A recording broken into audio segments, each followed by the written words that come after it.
capacita você para levar boas novas, cumprindo o ID de Cristo, pois já é a última hora. O Senhor da ceifa está chamando.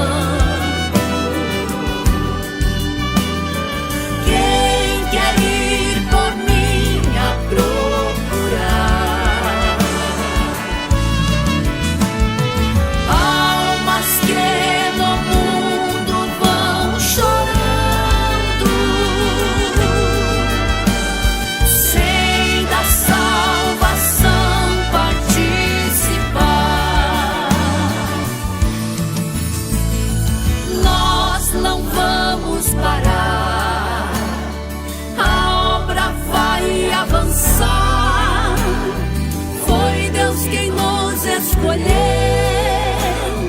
para a colheita final.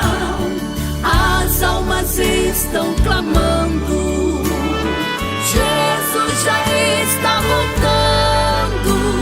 Seja você um Gideão, pronto para fazer missão.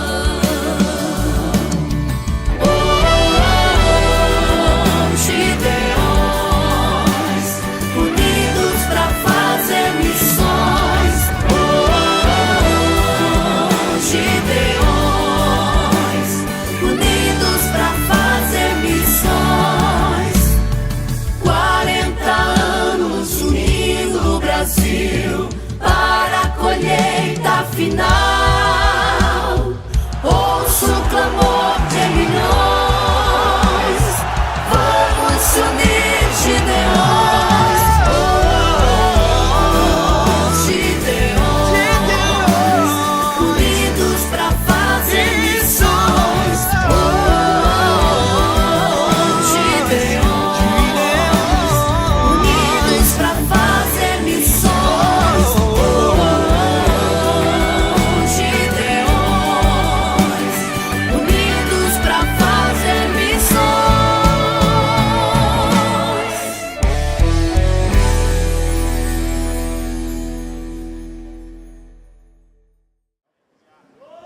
Bendito Deus. Pai do Senhor Jesus, meus irmãos. Pode sentar, queridos. Deus os abençoe. Ao nosso Deus honra, ao nosso Deus glória, ao nosso Deus louvor. Depois de uma saudação dessa, eu acredito que a unção e a autoridade está com o pastor Zilmar. Se ele continuasse, acho que... O senhor quer continuar, pastor? Eu lhe devolvo o microfone, né? Menor serve o maior, então tem que reconhecer a autoridade sobre sua vida. A graça está grande. Amém. Quero aqui externar o meu sentimento e expressar a adoração ao Senhor pelo privilégio de estar mais uma vez servindo aos Gideões Missionários, instituição que há 40 anos tem marcado gerações na proclamação do Evangelho de Cristo. Quero aqui, no nome do Senhor Jesus, abraçar o pastor Zilmar Miguel e a sua digníssima esposa, a pastora missionária Maria Inês. Deus abençoe. Muito obrigado. Trago um abraço do meu pastor João Adair Ferreira, ali em Brasília. Amo o seu ministério. Esse campo que eu faço parte desde 1998. Deus abençoe meu líder. Quero convidar minha esposa missionária Mara a vir aqui. E nós estamos lançando hoje, pastor, com muito carinho, um livro com uma didática de liderança. Dirijo a igreja desde os 19, estou com 45. Peguei algumas experiências e lançamos um livro hoje. E queremos dar esse presente ao Senhor com muito carinho. Tá bom, meu pastor? Missionária Mara, Deus abençoe. Deus abençoe. Vamos adorar Jesus. Obrigado, pastor. Queridos, o tempo não nos espera. Quero aqui louvar o Senhor pela vida dos meus filhos, Mainara, Mariana, Mateus e Júnior, que estão me assistindo ali em Brasília, a igreja que eu sou pastor, a Assembleia de Deus ali na cidade de Paranoá. Também adorar e glorificar o Senhor pela vida da missionária Mara, minha esposa, 23 anos de casados e 23 anos que ela tem acreditado no meu ministério. Filha de pastor, nasceu no campo missionário, lá no sertão da Bahia, cresceu no meio da pobreza e sempre negou a vida do mundo e sempre adorou o Senhor Jesus desde a sua infância. Eu tenho um grande privilégio de ter você na minha vida, viu, meu amor? Te amo, Deus te abençoe. Abraço aqui, André Vaz. Vaz, é isso? Vaz. Vaz. Deus abençoe. Abençoe o pastor Ângelo Galvão. Abraçando os demais pastores e ministros que aqui estão. Queridos, por gentileza, pegue sua Bíblia, por favor, se coloque em pé mais uma vez. Eu tenho uma palavra de uns 40 minutos para lhe entregar, com o maior carinho. Estou sentindo tanto Deus aqui que eu não sei se eu termino a mensagem. Tem algo, o ambiente está apropriado para milagre. A atmosfera é para milagre. Estão também a igreja em Brasília, ali estão aí na transmissão, a igreja que eu amo, e também pastor Geraldo e missionária Amélia, meus sogros. Um abraço a eles. Queridos, pegue sua Bíblia em Atos dos Apóstolos, capítulo de número 13, versículo de número 1 ao versículo de número 4. O Senhor está aqui. Capítulo de número 13 de Atos dos Apóstolos, versículo de número 1 ao versículo de número 4. Quem achou, diga graças a Deus. Eu vou estar lendo na revista atualizada que nos diz assim: havia na igreja de Antioquia, profetas e mestres, a saber, Barnabé, Simeão, por sobrenome Níger, Lúcio de Cirene, Manaém, Colasso de Herodes, Tetraca e Saulo. Versículo 2: e servindo eles ao Senhor e jejuando, disse o Espírito Santo: separai-me agora Barnabé e Saulo para a obra que vos tenho chamado. Versículo 3: então jejuando e orando, impondo a mão sobre eles, o despediram para a obra. Versículo 4 nos diz: e enviados, pois, pelo Espírito Santo, desceram a Seleucia e dali navegaram para Chipre. Pode sentar, queridos, Deus nos abençoe. Orando ao Senhor e pedindo a revelação de Deus para esse período da tarde, meu coração está aquecido porque algumas expressões que o pastor Zilmar aqui utilizou têm confirmado aquilo que Deus tem me falado.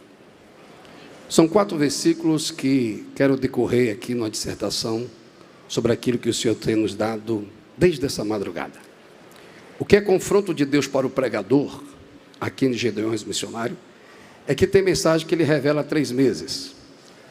E tem mensagem que você estuda há 3 meses e Deus não revela. E faltando poucas horas ou poucos dias, Deus te confronta e diz: é assim que você tem que falar. Mas a gente, na nossa complexidade, na nossa limitação, queremos falar do jeito que queremos falar.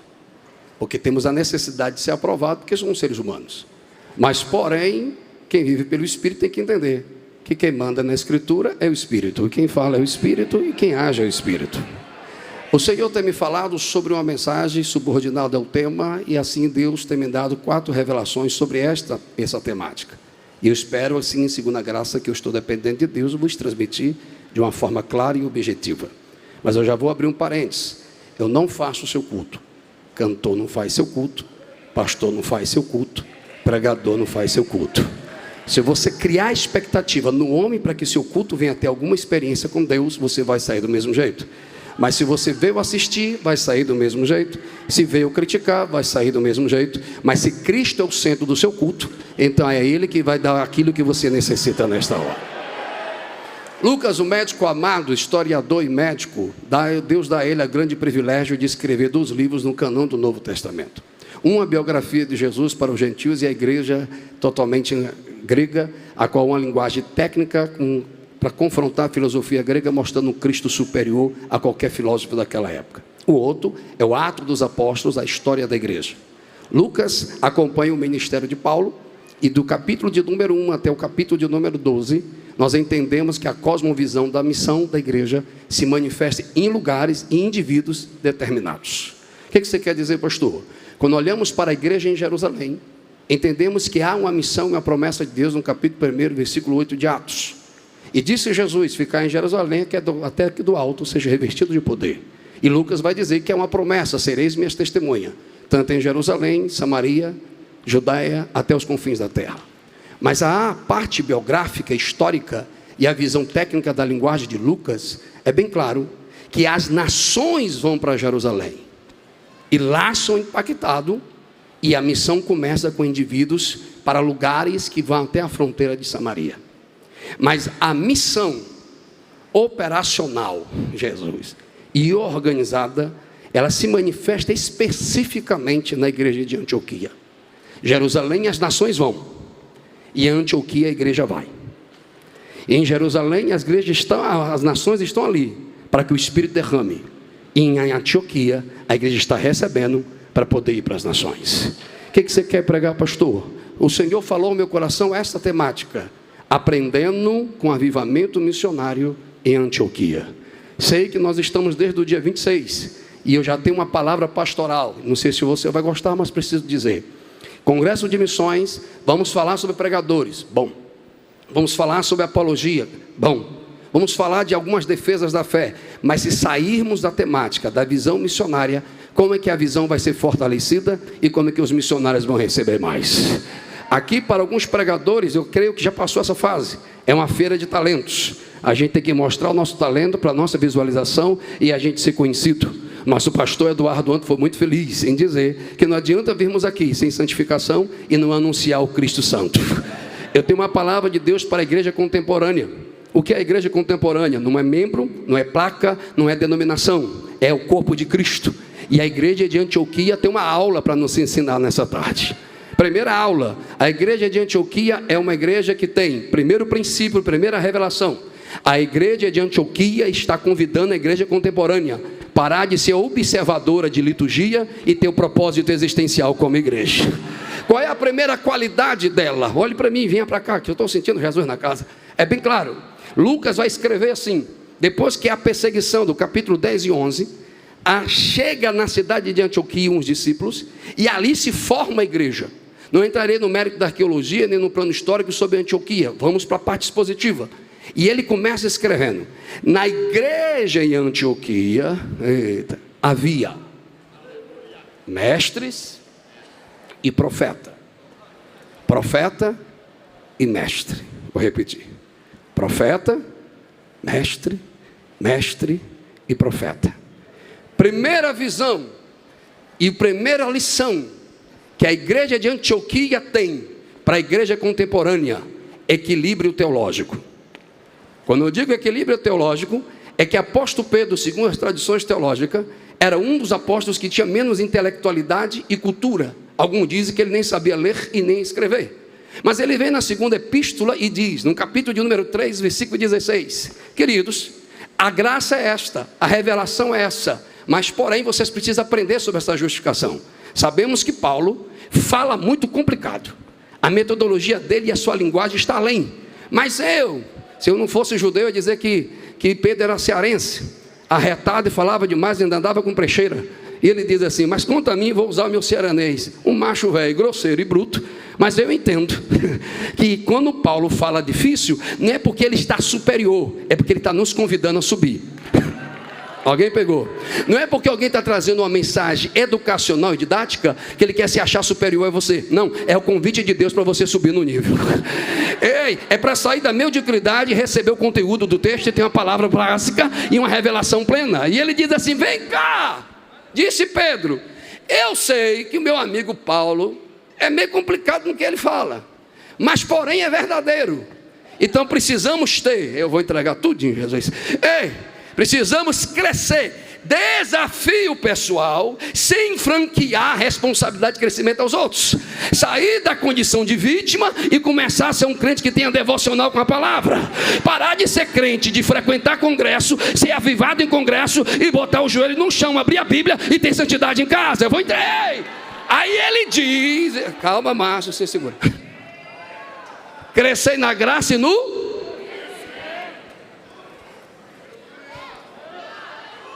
Só pode experimentar a cosmovisão das missões operacionais quem tem afinidade com a revelação sobre a cosmovisão. E para ter esta revelação, tem que compreender o texto sacro. E para compreender o texto sacro, tem que ter graça e conhecer. Qual é a sua pregação? Calma, irmão. A gente vai para a internet hoje. Eu digo para minha esposa que eu sou meu ogro. Nasce num tempo errado, não tem muita tecnologia não. Mas macho de Deus, é uma brigaiada medonha. É profetas menosprezando os mestres, e os mestres ridicularizando os profetas. terminologia, profeta, porta-voz de uma revelação sobre o futuro, que ele pode trazer, olhe para aquela coisinha de Jesus, ele pode trazer uma mensagem que prevê. Este é a porta-voz do rei, o profeta. Mas o verdadeiro profeta bíblico é aquele que provê. Não provê línguas estranhas, não provê pulo, não provê sapateado, provê palavra, provê fé. Não, fechou a cara? Desculpe, mas eu vou entregar tudinho. Ei, e o mestre é aquele que é capacitado, não no seu currículo racional, intelectual, filosófico. Ele é capacitado pelo Espírito para ensinar a palavra. E no Brasil, eita, pastor Zilmar, nós vivemos um período pós-moderno de extremos. Ou a igreja está muito cheia de profeta, e eu gosto, ou ela está muito cheia de mestres.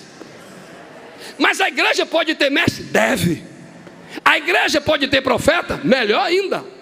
Faz parte dos ministérios dos dons. Mas porém, vou usar até uma expressão um pouco grosseira, tem igreja que o corpo é imenso e a cabeça é pequena. Alguém já pegou? E tem igreja que tem uma cabeça medonha, mas o corpo raquítico. Mestre sem graça é aquele que conhece o caminho como correr, mas não tem força para sair do lugar. Profeta, eita glória, é aquele que tem a unção, força, mas não tem orientação devida, porque despreza o conhecimento. Então ele roda e não sai do lugar. A igreja que vive uma cosmovisão, ela, como diz Dr. Elianai Cabral, ela precisa de 80% de razão e 20% de menino. Porque a partir do momento que eu tenho uma palavra, eu tenho uma orientação. E a partir do momento que eu tenho uma graça, eu tenho um combustível. E se eu tenho uma graça, eu tenho um combustível. E se eu tenho um conhecimento, eu tenho orientação. Não, meu irmão, glorifique porque você está ouvindo Bíblia. Não glorifique porque alguém está gritando perto de você. Não gostou? Porque a Bíblia diz assim, que os caminhos de Emaús, os discípulos não tinham anjo, não tinha fumaça, não tinha luzes, não tinha microfone, eles ouviam palavra e a palavra aquecia. Então vamos começar a reagir. Ei!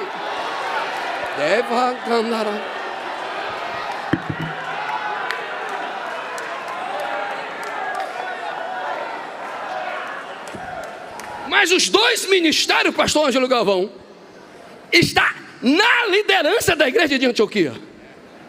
Não se define se 2 era profeta e 3 era mestre. Mas os 10 maiores intérpretes vai dizer que os 5 que estavam lá exerciam esse ministério. Aí já vou refutar um negócio aqui que eu estou irritado. Podcast é para falar de profeta ou para falar de mestre?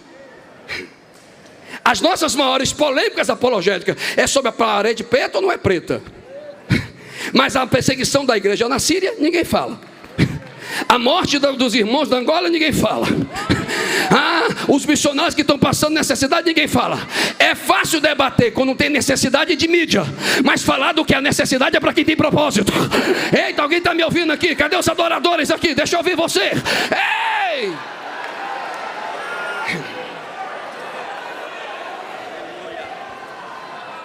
Não, eu vou olhar para a cara de alguém aqui.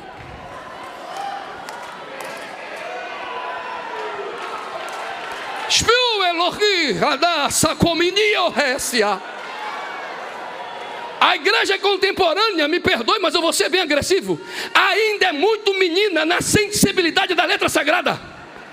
Porque nós temos disposição a atacar pessoas porque discordamos de opinião, mas não nos unimos para uma missão maior. Eu vou gritar, ver se alguém reage aí embaixo. O profeta é necessário e o mestre é necessário. Vou repetir, não entendi. Eita. Eu tenho liberdade aqui, então vamos lá. Ei, o congresso vai passar e a escola bíblica dominical vai estar te esperando. Os pregadores famosos vão passar e o teu pastor no culto de ensino está te esperando. Os cantores da mídia vão passar, mas quem vai pagar o preço na madrugada é quem está orando, jejuando, abrindo a Bíblia para te ensinar. Vamos parar de ser crentes de festa e vamos ser crentes de propósito, porque é isso que Deus tem para essa geração. Tem pentecostal que ama a Bíblia aí, levanta o céu, levanta, ei.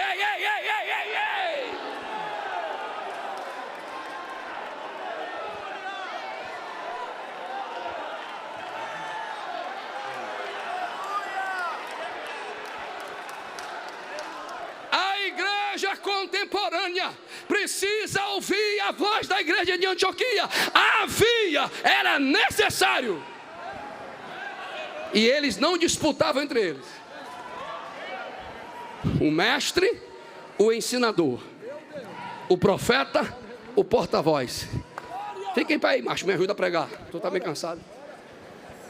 O profeta não ficava. E nem o mestre ficava. Os dois pegavam a mão e diziam: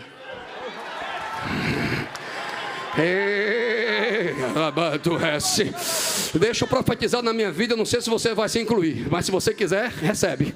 Senhor, que ainda este ano haja em mim equilíbrio teológico para viver a visão missionária. Quem está me ouvindo aqui? Eu preciso do jejum, mas eu preciso da Bíblia aberta.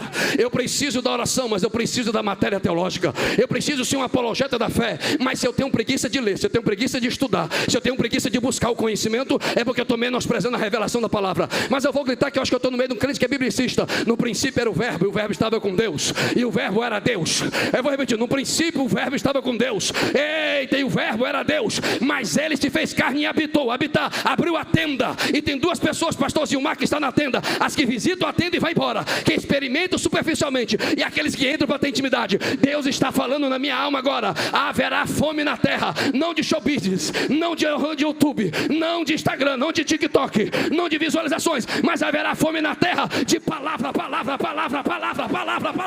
Cadê essa sede? Cadê essa sede? Eita, irmão!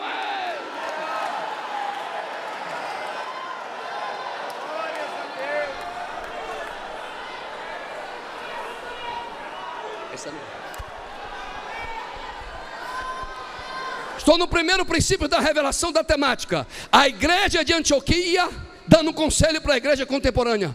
A igreja contemporânea precisa do equilíbrio teológico que havia na igreja de Antioquia. Quem concorda, diga amém. Eu vou abrir um parênteses, pastor, que nós somos continuistas. Acreditamos na atualidade e continuidade dos dons.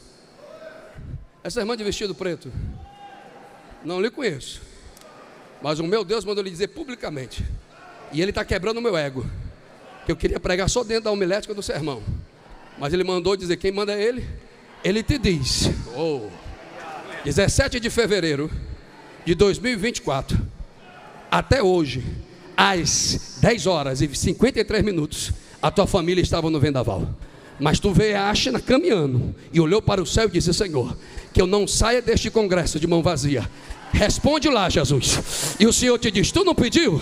Então te alegra, vou resolver aquilo que tu não pode resolver. Recebe a graça aí. Cadê os mestres e os profetas da igreja? Se tem dois aqui, eu sou o primeiro. Cadê o segundo? Quem vai adorar? Quem vai adorar?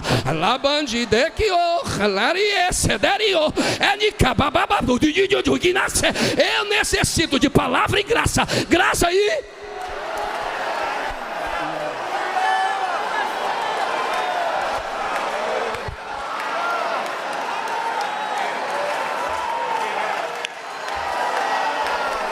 Isso não é sensacionalismo e nem manipulação neurolinguística e nem hipnose das técnicas de manipulação. Isso se chama profeta.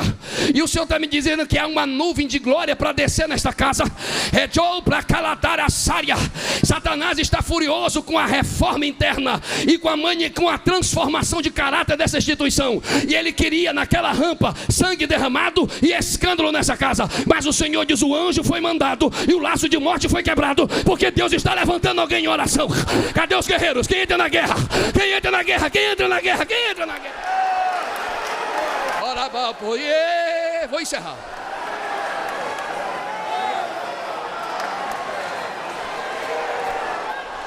Quem tem espiritualidade começa a guerrear. Os demônios estão revoltados, os satanistas estão revoltados. Essa obra não pode parar. Cadê os profetas? Cadê os mestres? Cadê os profetas? Cadê os mestres? Cadê os profetas? Cadê os mestres? Parem de disputar entre vós. O propósito de missão é maior do que o seu ego, do que seu ministério e do que a sua placa.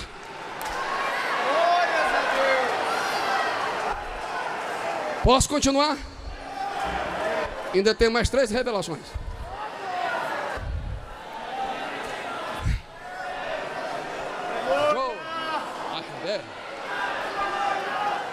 Meu amor, vem cá por gentileza, gatinho.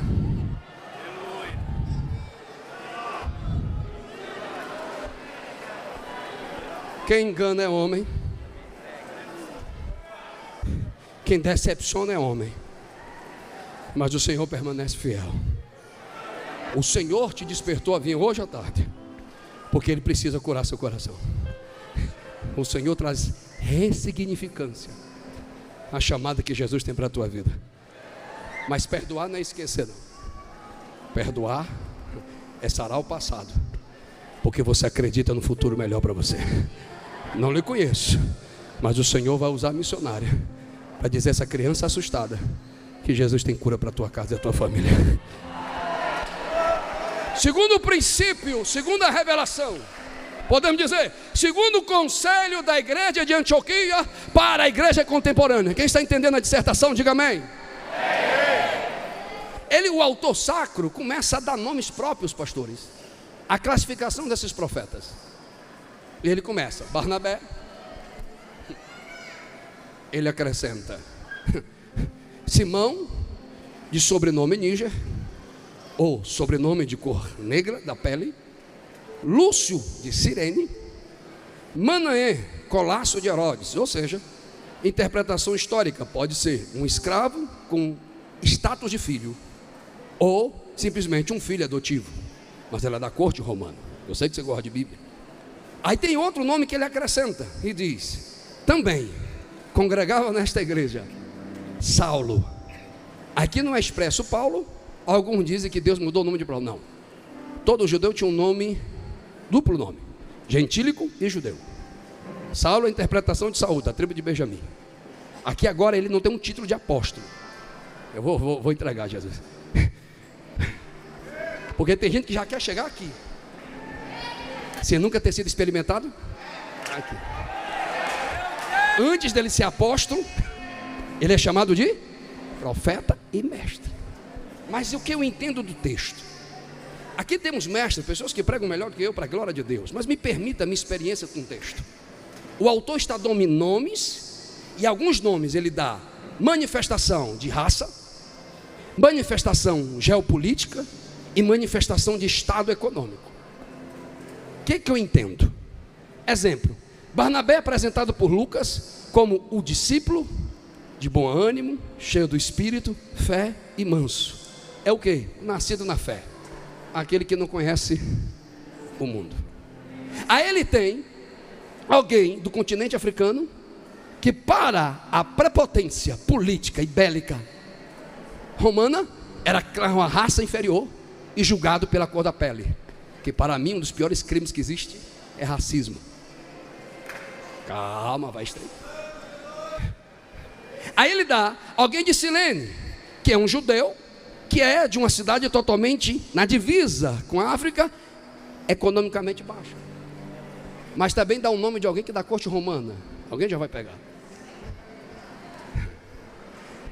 E também congrega lá um assassino, que não valia uma cibalena vencida, porque matou Estevão. Mas o que é top do texto é o desafio dessa geração. Qual é o tema? 40 anos, Gideão, unindo o Brasil para a grande colheita. Mas como é que eu posso alcançar as nações em acolhimento? Eu vou rasgar o verbo. Se a gente traz divisão aqui.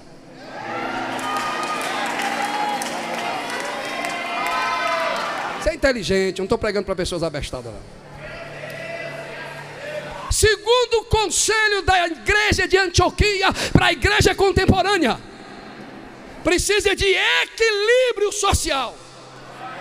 Ou seja, ai Jesus, pare de consagrar os outros ao ministério pelo dinheiro que tem, pelo status que tem. Pare de, se tu é cristão e o evangelho é o centro da sua fé, pare de medir as pessoas pela classe social, pela cor da pele e pelo nível intelectual. Como é que eu posso ser uma igreja missionária se dentro da igreja institucional tem as divisões de raça, de nível econômico e intelectual? Aí se tu não reagir, eu vou dizer que você está com fome. Mas Lucas diz assim, eita cabarretado, ele diz assim: Calma, irmão, não murmure não. Eu não estou fazendo apologia a uma teologia neoliberalista da chamada pregação inclusiva, que as causas sociais são mais importantes do que a causa do evangelho. Não. Eu estou falando do evangelho que inclui. Inclui quem? O maior lugar que tem a maior inclusão que existe é na igreja de Cristo. Quer que eu te prove? Quer que eu te prove? Vamos lá. Cearense de 1,66 m calçado. Catarinense. Rio. Bahia. África. São Paulo. Minas. Paraná. Não entendeu? Vou jogar água em tu. O batismo com o Espírito, a graça derramada, enche o pedreiro, enche o médico, enche o baixo, enche o alto. Quem tem essa graça? Só quem vivo. Lance as duas mãos e sustenta no céu aí adorando.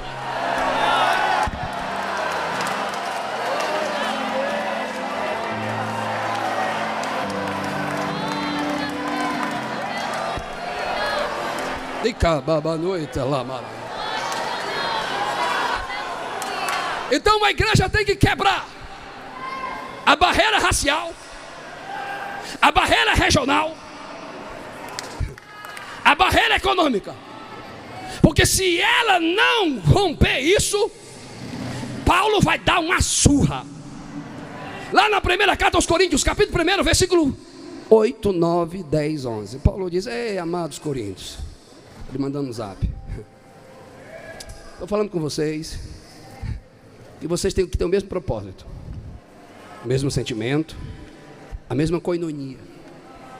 Mas porém, desculpe, os senhores convidaram um pregador pastor. Então, a minha didática é, minha preocupação é quem vai pular, não, é quem vai entender.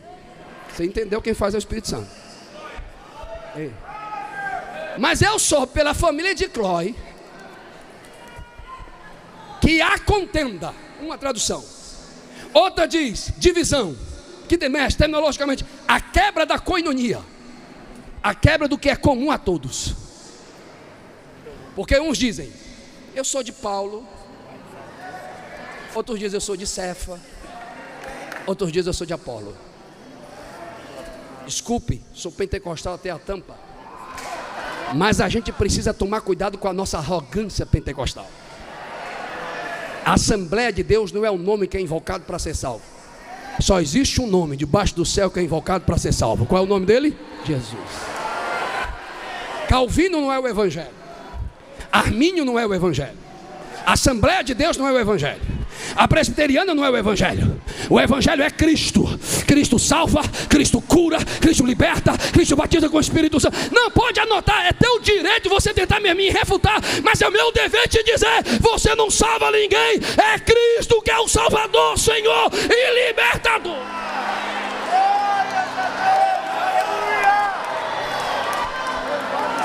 Mas a gente quer dizer quem é maior, quem é melhor. A gente quer ser detentor da chave do céu. E arrumação. Quando tu morrer na cruz, for torturado e ressuscitar o terceiro dia, tu se torna senhor de alguém. Mas eu vou falar um texto que eu estou indo para a sintetização. Fecha a cara não, irmão, senão você vai dizer para mim que você não está gostando. E eu sou meio bruto. Eu vou ter medo de cara feia, veja a minha todo dia. Ei. Aí Paulo diz assim, versículo 26: preste muita atenção à vossa vocação. Vou falar baixinho. Que Deus não chamou muitos, os donos da igreja. Eu que tenho que ser o ministro, porque eu sou o sábio. Eu tenho que ser o consagrado, porque eu sou poderoso da minha influência política. Eu que tenho que ser consagrado, porque eu herdei o ministério, eu sou filho. Aí Paulo diz, deixa de conversa. Deus não chamou muitos, mas chamou. Calma. Convidou para a salvação. E dentro da salvação, Ele escolheu. Acorda, irmão. Vou falar baixo. Tu vai entender. Ele chamou e escolheu. os loucos, para confundir os sábios, os fracos, para confundir os fortes, e mais forte, chamou os que não são, para confundir os que são. Tem gente que tem título dos homens, mas não tem graça da unção. Tem gente que tem reconhecimento dos homens, mas não tem chamada de Deus. Mas hoje, nesse dia 2 de maio de 2025, tem uma igreja que vai dizer: não serei dividida, porque o corpo de Cristo não está dividido. Quem me ajuda a adorar? Quem me ajuda?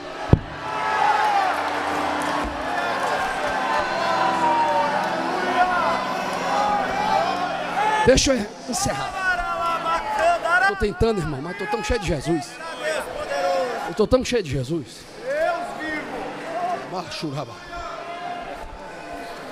Tem um macho ali de óculos do lado de uma mulher galega. É tu? Fica em pé. É tu, macho, fica em pé. Isso. Levanta as duas mãos para o céu. Sabe o que é o confronto? É que a palavra está sendo pregada com graça e conhecimento. E os dons estão se manifestando. E os haters, os frustrados de tribuna, que fez para poder estar, e Deus não escolheu ele para estar, ele fica querendo sabotar os outros. E Deus usa quem quer da maneira que quer. Eu preciso que você venha aqui. Corra, corra, que eu não tenho tempo não, só tenho mais 15 minutos. Anda, macho. Tem uma glória aqui ainda. Fique em pé, meu líder.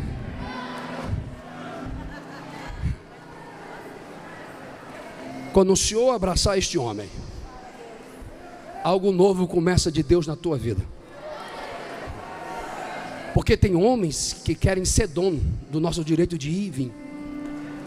Mas quem é nascido de novo é soprado para onde Jesus quiser. Tu tem que decidir se tu vai querer agradar o coração de quem quer ser o teu dono, ou agradar o coração daquele que há 17 anos atrás te tirou do laço da morte e te deu vida. Por que eu pedi o Senhor? Porque quem é líder vai somatizando, e o luto vai nos sufocando. E tem hora que a gente passa por outro que está bem, mas o Senhor te diz publicamente: conheço os quartos mais ocultos de tua alma, e hoje eu vou consolar a tua alma e renovar a tua força. Quando tu abraçar esse moço, algo começa novo de Deus na tua vida e de novo de Deus na vida dele. Vai lá.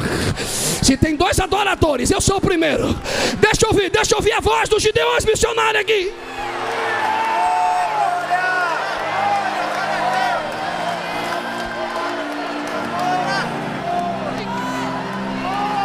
Poder de Deus, poder de Deus, poder de Deus. Ei, pare de aplaudir, igreja, e comece a glorificar, que é melhor. Pare de fazer aplausos e de glória e aleluia, que é melhor. Ele ataca de outros, ele é bestia. Deixa eu correr. Vou quebrar o protocolo, vou ter que sentar aqui. Uma das causas, pastor, eu não estou falando teoricamente, porque eu dirijo igreja desde 1999. Eu não tenho teoria, tenho prática, rebanho. E eu vou dar um conselho aos itinerantes que estão aqui. Tente apacentar um dia, para você compreender a alma de um pastor, para depois você criticar ele. Paulo diz que havia uma causa de divisão. Eu vou usar de metáfora, missionária Mara: a mesa de Pedro e a mesa de Paulo. Alguém está entendendo o que eu estou pregando? Aí Paulo escreve à igreja de Galácia, na Galácia, que os pseudos estavam lá dizendo: não, tem que circuncidar. Havia 2 extremos. Posso continuar, irmãos? Havia 2? Fala para fora, pastor, está com fome. 2? Os que queriam a radicalização do judaísmo e os que queriam a teologia neoliberalista. Aí Paulo chega e diz assim: calma aí, aquele que começou a obra foi pela graça. Eita!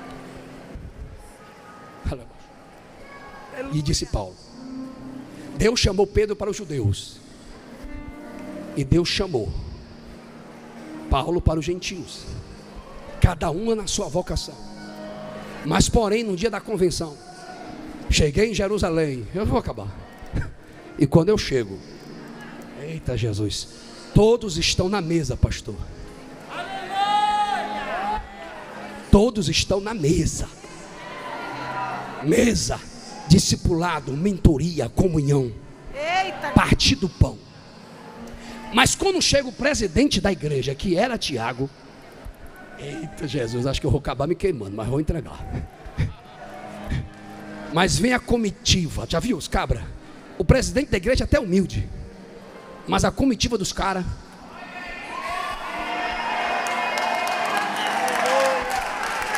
Sem a graça o cabra não valia nada. A Jesus dá graça, e porque Deus dá graça, e permitiu andar com alguns homens de Deus, ele olha para os outros de cima. Aí quando o Tiago chega, sabe o que Pedro faz? Levanta e vai sentar com os judaizantes, que Paulo chama de falsos irmãos.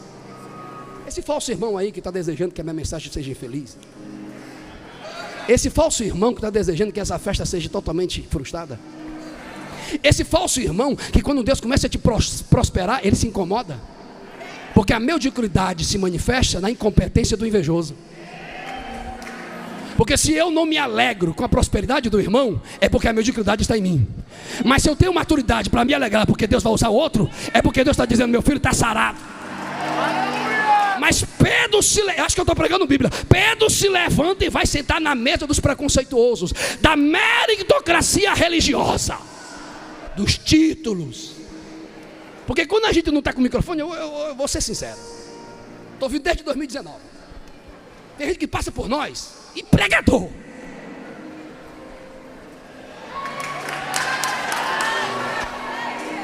Tu é o que, mas tu?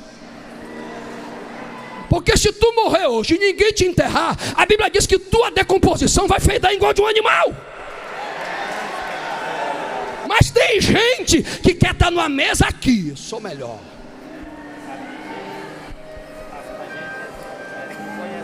Aí Paulo levanta, pastor, e arrepia em cima de Pedro.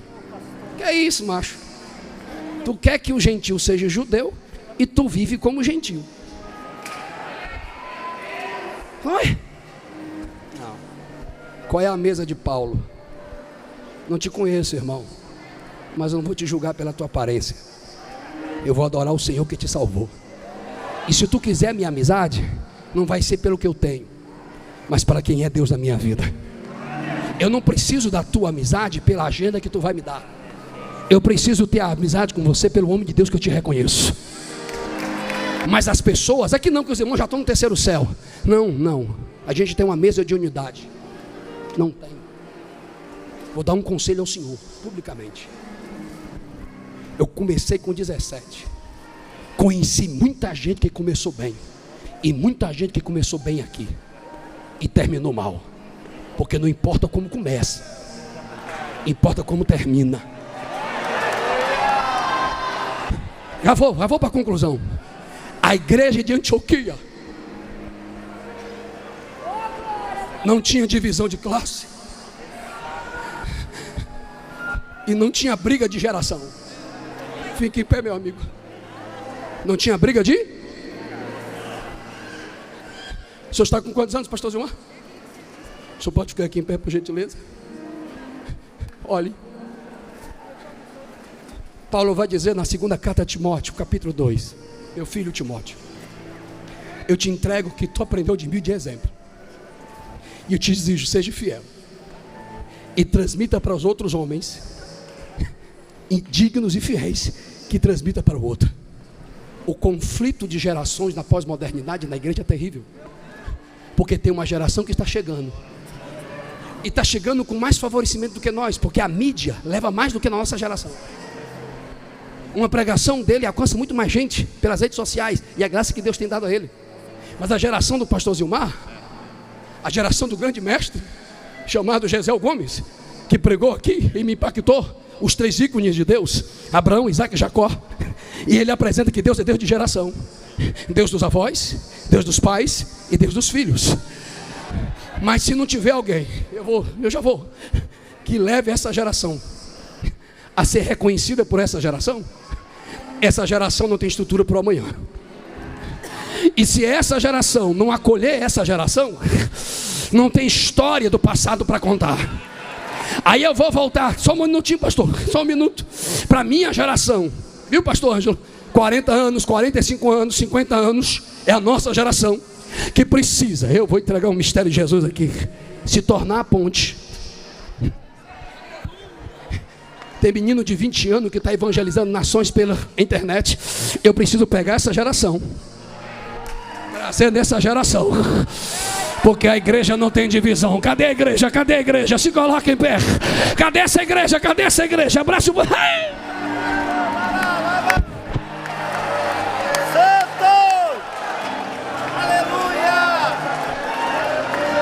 Mas tem gente, eu estou me segurando,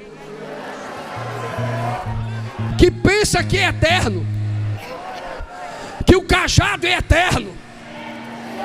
Precisa se preparar uma geração para o futuro, precisa se fazer discípulos.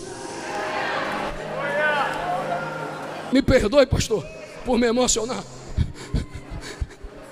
mas na minha pouca idade eu tive uma crise vocacional.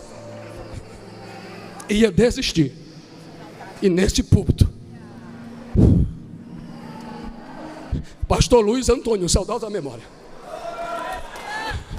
pregou sobre a autoridade da igreja no campo missionário e trouxe sobre os rasbiscos da terra.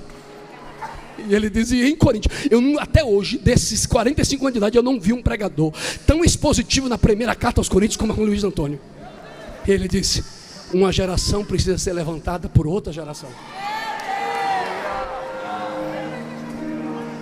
Mas a geração da briga, da discórdia, dos egos, quem é mais usado, quem é menos usado, quem é mais famoso, quem é menos famoso, não está preocupado em discipular. Rapaz, eu sei que o senhor é o líder desse congresso, mas existe um relógio. Abraça seu pai,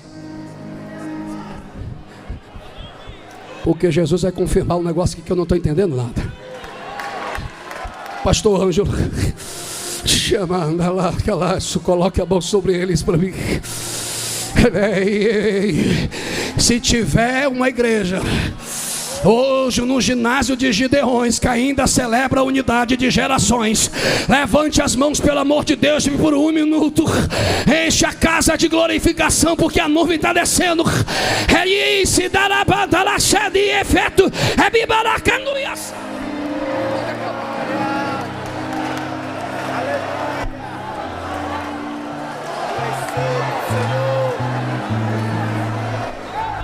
Tu é cela.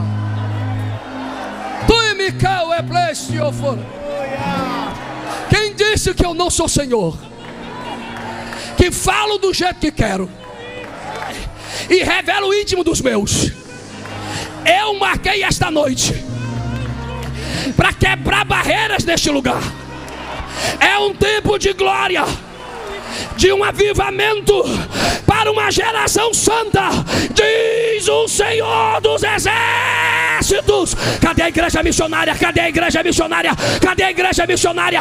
É bibaracandaраça. Vai reagir não, irmão? Não vai glorificar não, irmão? Se o microfone estava na tua mão, tu estava avivado. Mas deixe, você precisa do microfone para ser espiritual. Mas tem gente aqui que só precisa de lágrima.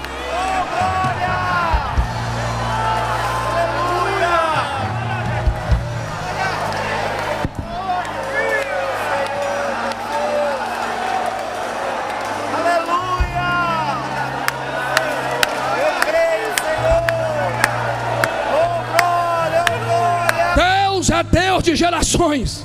Aleluia. A geração que chega respeite a geração que passa. A geração que passa reconhece a geração que chega. E a geração que está crie pontes. Não crie juízo, não crie sepulturas, crie pontes. Cal Elohim Dineua. Você pode tirar 30 segundos para encher esse ginásio de glorificação. É dia, há milagre na casa. Há milícias de anjos descendo, pastores, pregadores. E esses anjos estão dizendo: há cirurgia neste lugar. Eu curei no passado e eu ainda curo no presente, diz o Senhor dos Exércitos. Há milagre. Quem recebe adora, quem recebe adora.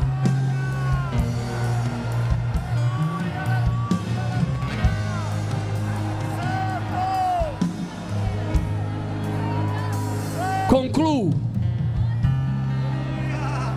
Equilíbrio teológico. Graça, conhecimento, conhecimento e graça. Sensibilidade espiritual, percepção do conhecimento espiritual. Equilíbrio social, sem julgamentos, mas inclusão e acolhimento. Sem divisão de classes, sem mesa de Pedro e a mesa de Cristo. Terceiro e quarto, enfranquio o microfone e devolvo para quem é de direito. Não sei se...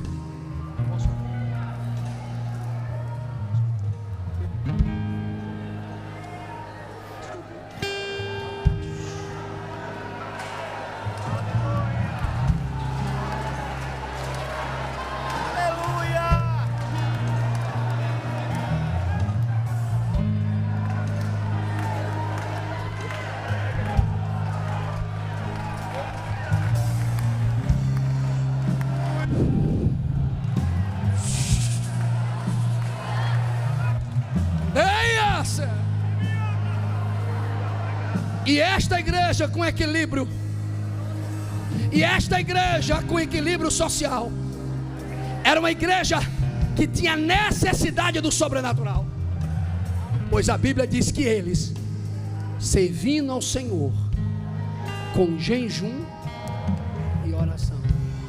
O meu presidente disse: Deus não unge métodos, Deus unge pessoas. Tem mestres aqui que conhecem mais do que eu. Eu não conheço um avivamento da igreja que começou com coroa, com prédios e com títulos. Começou com joelho no chão, lágrima no rosto e coração quebrantado. Deus ainda pode achar esses da igreja contemporânea. A igreja precisa voltar à cultura da oração e do jejum e da santificação. E aqui eu oro. Seria bom alguém abraçar essa irmã, porque toda hora que eu estou pregando, um anjo do Senhor vem sobre ela e diz assim: eu faço o transplante.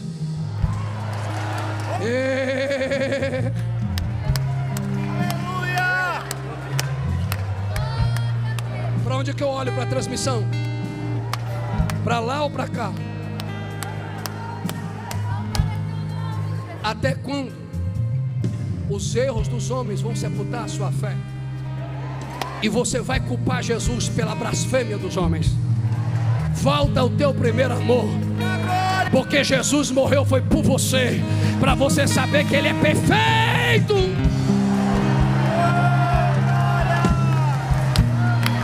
É uma igreja que busca o sobrenatural. De Yassau, Edéria, Forigminagai, Yassaua. E é uma igreja que envia, é uma igreja que sustenta, e é uma igreja que não trata. E o Espírito falou: separe para mim Saulo e Barnabé para a obra que vos tenho chamado. Vou voltar para os missionários. A igreja de Antioquia fala para a igreja contemporânea: se não tem missão, é uma igreja fracassada. Se não envia missionário e não sustenta, é uma igreja fracassada. Aqui eu encerro para orar por alguém. A igreja de Antioquia não enviou mendigo, não enviou mártir, enviou missionários. Existe um paradigma, e eu vou entrar em polêmica agora. Enquanto nós pregadores, e eu estou dentro, recebemos ofertas milionárias, o resto está voltando para a obra missionária. Enquanto tem pregador ganhando 10, 15, 20 mil, o missionário está lá fora por 1.000 e 2.000. Eita Jesus, alguém não é possível que você não vai glorificar comigo.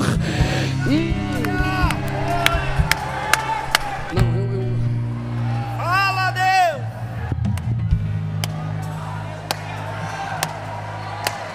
Para onde que eu olho?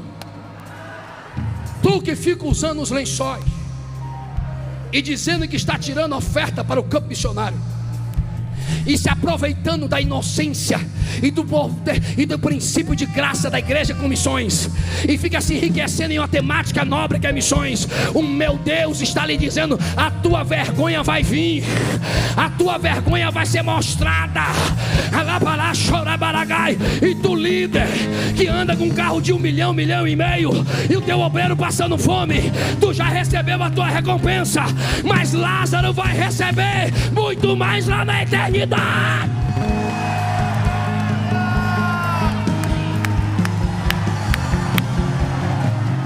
Ah, pastor, foi infeliz. Quem vive pela mentira sempre vai se incomodar com a verdade, mas quem vive pela verdade vai celebrar a verdade. Eu preciso orar. Aleluia! Fala, Deus!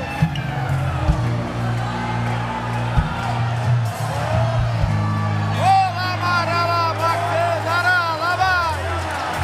Oh, glória! O campo missionário está cansado de selfie. O campo missionário está cansado de videozinho. Eu estou aqui fazendo missão. Quem faz não precisa estar se manifestando. Quem faz, faz. Quem faz, faz. Quem faz, faz. Mas eu quero orar em 2 minutos com alguém. Eu quero orar pela igreja contemporânea que vai viver segundo a visão da igreja de Antioquia. Eu quero orar. Me perdoe, pastor. Traz esse menino para mim aqui.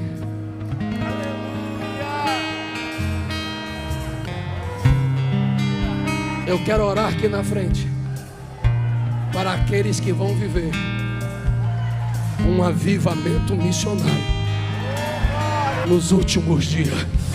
Quem precisa deste clamor?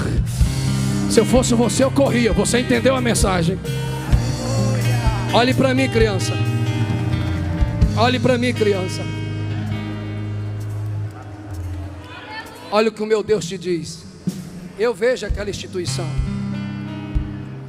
e eu vejo aqueles corredores, e como alguém te persegue por causa da tua fé, mas é tão novo, e a ansiedade tenta roubar a sua paz, porque a palavra bullying tu tem vivido por causa da tua fé. Olha nos meus olhos. Mas porque tu não negou o teu Deus, Ele não te nega naquele lugar. Cadê o pai e a mãe dessa criança? Olha nos meus olhos. Eu estou mentindo?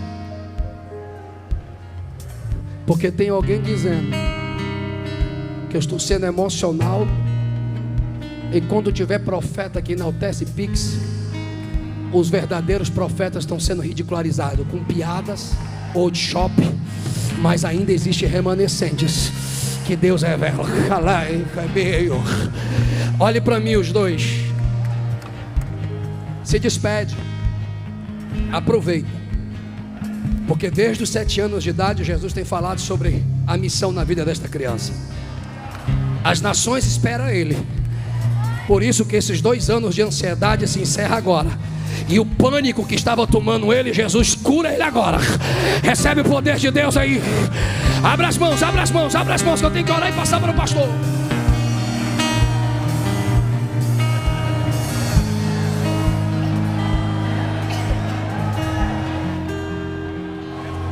A igreja de Antioquia diz: equilíbrio teológico, equilíbrio social, prazer no sobrenatural e enviar, manter, sustentar, cuidar de missões. Eu não sei quem vai cantar, mas se aproxime que eu já passei do meu horário. E o pastor está sendo muito ético. Feche os seus olhos. Pai, a glória é tua, o louvor é teu.